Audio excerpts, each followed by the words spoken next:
Hey all, how you doing today? Hopefully you're having a good day. I'm having a great day. I'm out for my daily walk, getting those steps in, thinking about those steps we're taking with educators, those next steps we can do. Today I had the opportunity to do some learning walks with a school principal and her leadership team. And I always love to be able to have those leadership walks and kind of see those learning walks and see what's going well, what's a bit of a challenge, learn from the teachers as we can do that, and kind of see maybe we can take some next steps for some teachers there too. Well, this particular learning walk, we're able to get into a whole bunch of different classrooms, see some really good stuff happening, see some possible next steps, some newer teachers, some more experienced teachers. Always fun to be able to do that kind of stuff.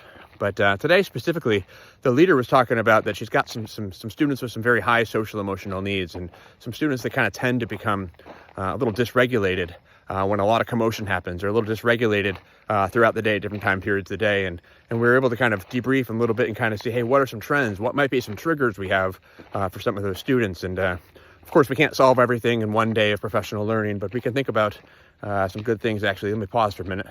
I got a deer back there. I'm not sure if you can all see that. Where is it here? There it is. See that deer? I'm going to stay right there. Let us hang out for a bit. That's kind of fun.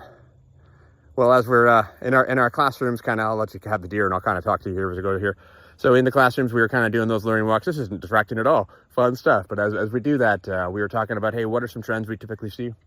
Looks like he's walking away. I'll give him some space too. Sorry about that. Sometimes I get distracted too. And that's quite literally the, oh, squirrel, I mean deer. But as we're talking around, thinking about some next steps we can do, specifically for those students that tend to get dysregulated. And one of the things we noticed is that there were certain classrooms in the building where students were humming along. Everything looked really good, really smooth. We could see smooth transitions. Students knew what to do. Students knew where to go. Students knew where to put things. And then there were some other classrooms where students maybe didn't quite know what to expect. Some other classrooms where it seemed to be a little bit less smooth and processes. And again, everyone's got their different skill levels. Everyone's got their different experience levels. But one of the things we did mention is that, especially when we're thinking about dysregulation, especially when we're thinking about social and emotional needs and students feeling like they know what to expect, procedures and routines are so very important, so vitally important as we do that too. So it can be really helpful for teachers to really focus on, hey, what are the procedures, what are the routines that we want students to be doing really on a daily basis, so that when a student walks into the room for a class or for the whole day, they know exactly what to expect. Maybe they don't know exactly what they're going to learn. Maybe they don't know exactly what they're going to talk about, but they know what the routines and procedures are. They know where things go. They know when things happen. Sometimes when I walk into a classroom, I hear teachers say things like, oh, today we're going to do something different. Today we're going to have fun. Today we're going to switch things up.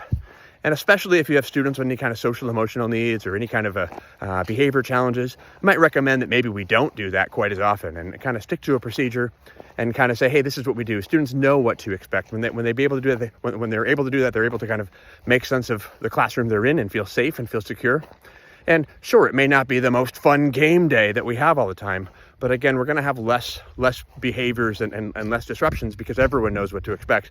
Or even if there's multiple adults in the room, everyone knows what to expect. The teacher even knows what to expect because this is what we do every day. So keep the routines, keep the schedule, keep the agenda the same. Of course, change the content we're talking about as we go through here, but think about maybe having a few less of those days where we say, hey, we're going to change things up, a few less of those days where we're kind of walking around and thinking about, okay, we're going to do this activity for some time until I don't want to anymore. We're going to do this activity for some time until I don't want to anymore. But that's something you might want to consider there too.